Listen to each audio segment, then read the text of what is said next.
Bom dia, graça e paz. Meu nome é Simone Helena e você está no meu devocional diário. Esse canal é um canal que eu divido com as coisas que eu gosto muito, que é a costura criativa e a palavra do Senhor. Nós estamos numa série de estudos sobre os salmos de romagem, de subida, né, degraus, porque nós estamos caminhando a Jerusalém, como os peregrinos faziam nas épocas das festas, né? Eles juntavam aquele grupo e ia a Jerusalém em caravana, em romagem, e na subida a Jerusalém eles iam cantando os salmos que estão, que, que são do Salmo 120 ao Salmo 134.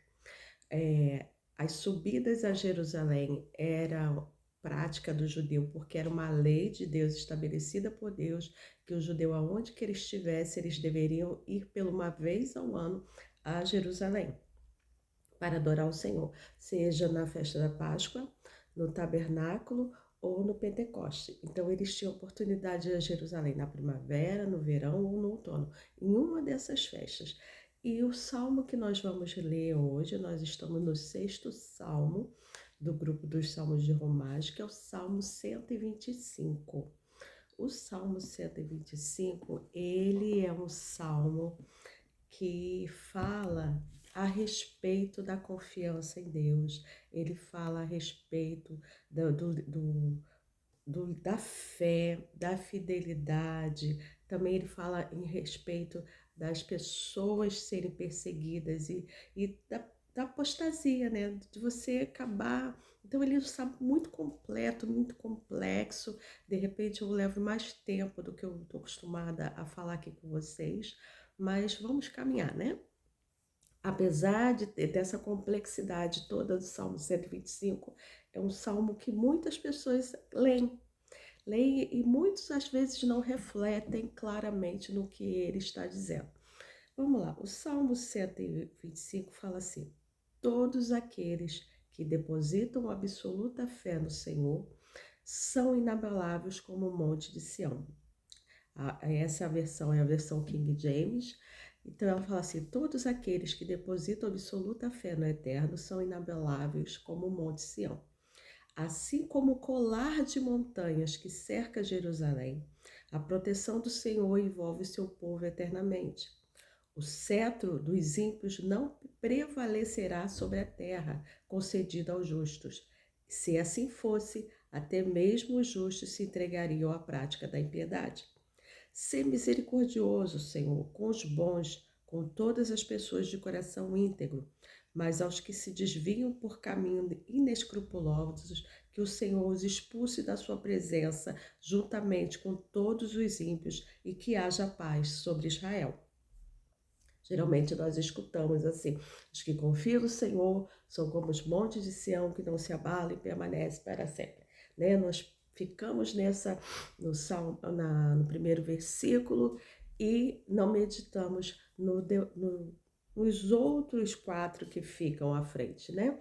Então o salmista começa, é uma sequência, uma continuação do Salmo 124, que ele agradece a Deus pelos livramentos, por ter escapado daquilo tudo. Então, o salmo, eles foram, claro que cada salmo foi escrito em época diferente, mas na hora que foi organizado, ele foi organizado de uma forma que fizesse uma sequência, uma subida de pensamento, de fé, né? E o Salmo 125 se encaixa perfeitamente após o Salmo 124, mostrando que a perseguição, as coisas que atentaram contra a vida do salmista do Salmo 124, não se abalou porque ele era firme como o Monte Sião.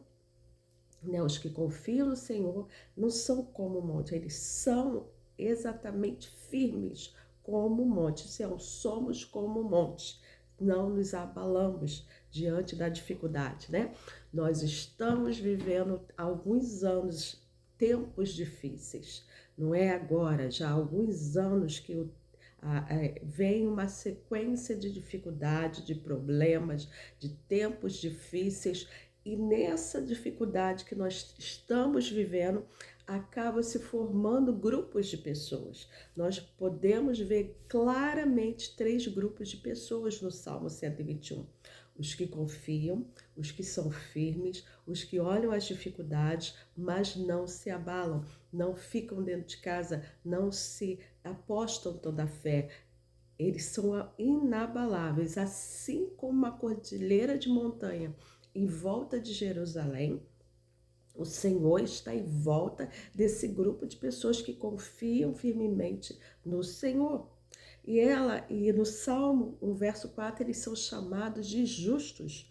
Os que confiam no Senhor são chamados de justos e bons. E qual é o segundo grupo que nós podemos encontrar nesse salmo? Está também no verso 3, que é os que negociam com o inimigo, os que passeiam perto do inimigo, né? O verso 3 fala assim, o cetro dos ímpios. O que é o cetro dos ímpios? O cetro dos ímpios é como se fosse um governo de impiedade. Nesse contexto aqui do salmista, Jerusalém sempre esteve cercada de líderes ímpios, governos ímpios, líderes ímpios. Nós temos que ter ciência que quando o Salmo foi organizado aqui, já existia toda a organização da Torá, já existiam os escritos de Salomão. Foi um salmo escrito após o Tive que dar uma pausa, me chamaram, mas voltei. Eu estou aqui de volta. Então, como eu estava falando, o cetro de impiedade. O texto já foi escrito após o cativeiro babilônico, no período do Segundo Templo. Então, nós podemos, muitos teólogos colocam esse salmo no período justamente de Esdras e Neemias, quando eles voltam para a reconstrução dos muros de Jerusalém e da questão da organização da religião judaica, porque o judaísmo ele nasceu a partir dessa organização de Esdras, né? Aquela coisa toda de limpar, tirar as mulheres pagãs, colocar os homens. Então, aqui, nesse grupo, nós vemos homens que negociam com o inimigo, conhecem a palavra, estão voltando de um cativeiro, mas mesmo assim escolhem negociar com o inimigo. E quem são esses? Nós vemos que os inimigos são Sanbalat, Tobias e Gésem. E quem são esses que negociam? Semaías, né, lá em Neemias, no capítulo 6, no verso 10, diz que ele resolveu ficar dentro de casa. Não sair de dentro de casa porque a perseguição lá fora estava muito grande contra os judeus. Gente, muito contexto hoje. Acho que tem pessoas que não querem sair de dentro da sua casa, nem para ir na igreja.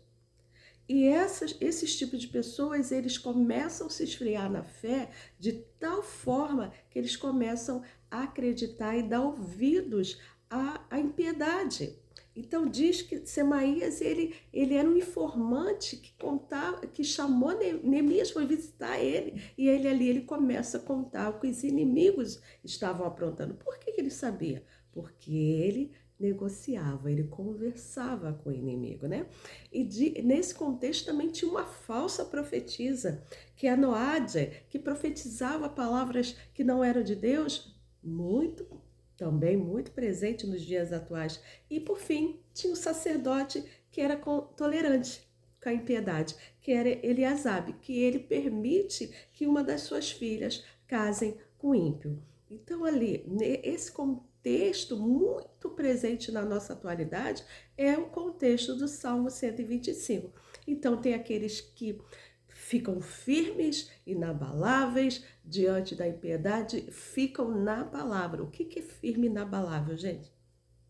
Ler a Bíblia e praticar o que a Bíblia diz. Não é tirar o meu próprio pensamento. Não é chegar à minha própria conclusão.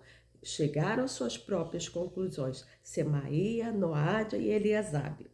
esses chegaram às suas próprias conclusões, interpretaram a Bíblia a seu bel prazer e eles negociaram com o cetro de impiedade, que o texto diz que quando eles prevalecem, até os justos se entregam à prática da impiedade.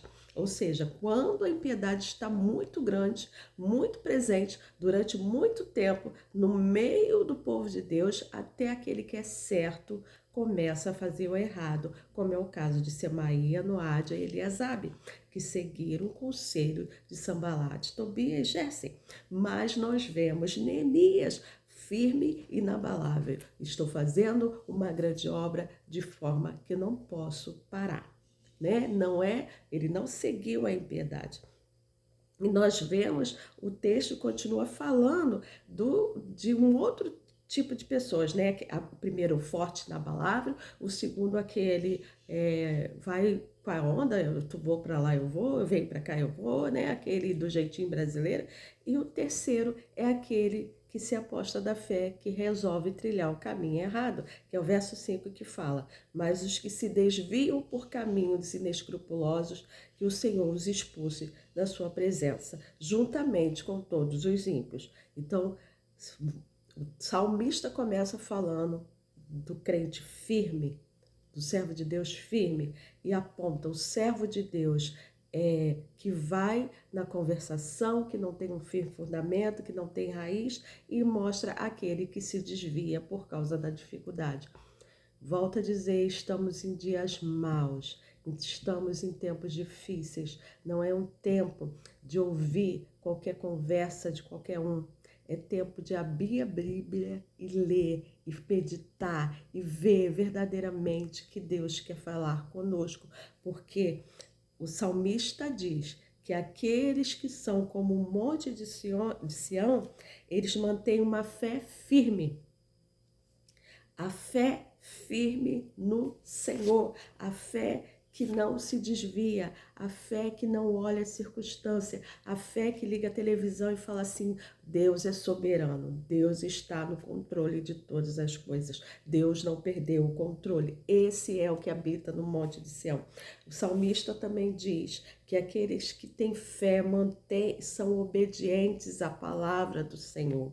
E o salmista também diz: aqueles que têm fé vivem uma vida de oração. Aonde está essa vida de oração? No verso 4: Sê misericordioso, Senhor, como os bons, com todas as pessoas de coração íntegro. O salmista ora e pede a misericórdia do Senhor para os bons. Então, aqueles que habitam, que são como um monte de Sião, que não olha a dificuldade, não olha os problemas, eles têm uma fé firme, eles são obedientes à palavra, eles vivem uma vida de oração e eles têm uma vida cheia de esperança.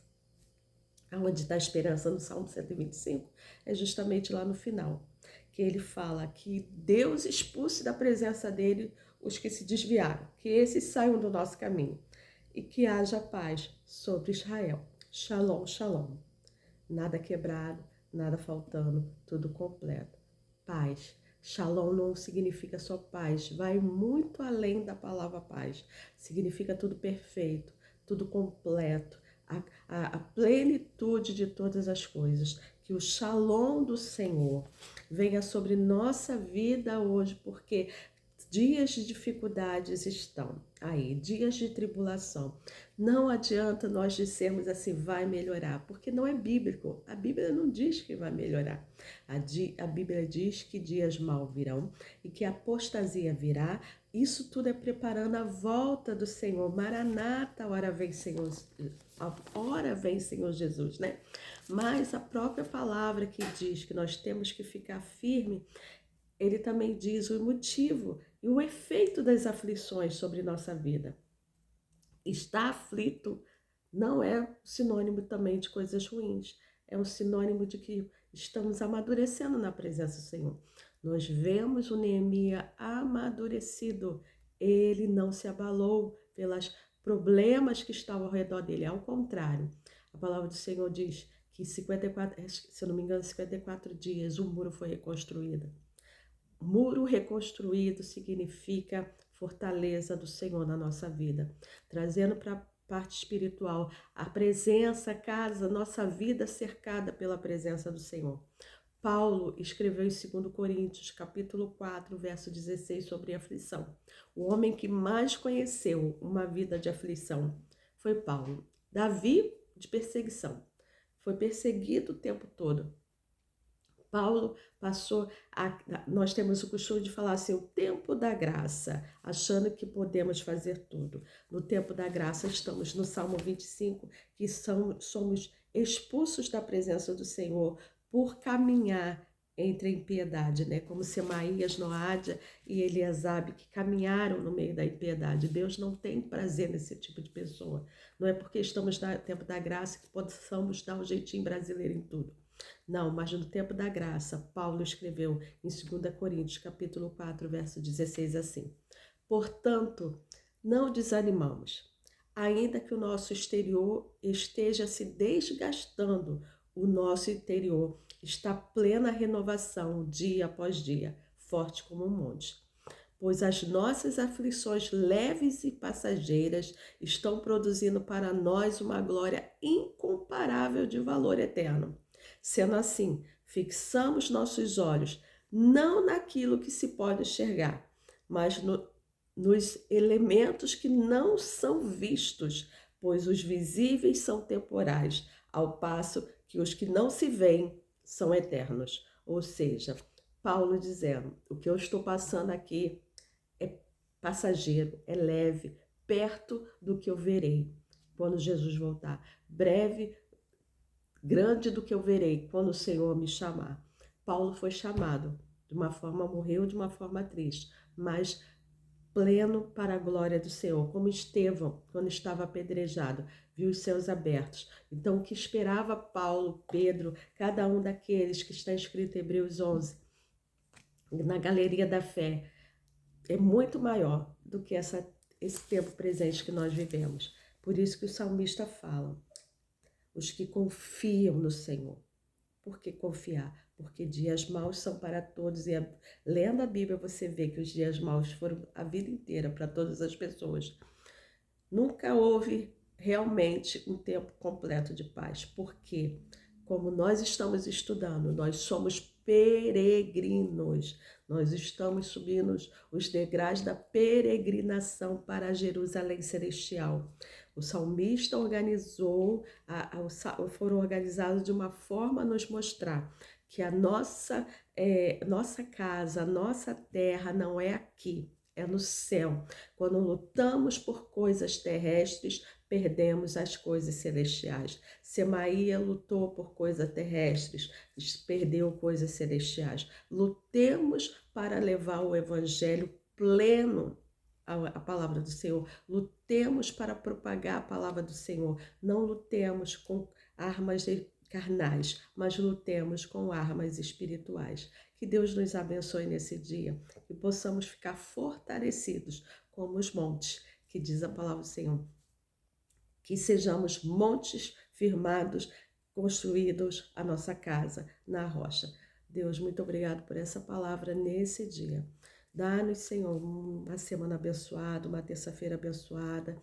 Enche-nos, Senhor, da Tua presença, enche-nos, Senhor, do Teu Espírito Santo. Senhor, propaga essa palavra, Senhor, dissemina essa palavra, que possa chegar em mais corações, que as pessoas que estavam, Senhor, abaladas espiritualmente, possam, Senhor, entender que só na Sua presença, vencendo, fortalecendo, firmando, é que possamos vencer as dificuldades do nosso dia a dia. Senhor, conforta os enlutados, conforta os que choram, esteja nos hospitais, esteja nos presídios, Senhor, esteja, Senhor, nos lares de cada um nessa manhã, em nome de Jesus, amém. Vou pedir uma coisa que eu não tenho costume de pedir, dá um like para que o YouTube possa divulgar. Eu não tenho costume, sou nova no YouTube, né? Então é necessária aquela mãozinha apertadinha para que as pessoas recebam. Caso não ocorra, o YouTube ele não divulga, não passa para as pessoas. E a palavra do Senhor precisa ser propagada. Seja um propagador da palavra do Senhor, né? Compartilha e dê o like para a honra e glória do Senhor. Não para a minha glória. Que, se você ver, eu não recebo nada por estar aqui pregando a palavra do Senhor para você. Eu estou fazendo o que o Senhor falou: "E de pregar o evangelho a toda criatura. Quem crê será salvo". Amém.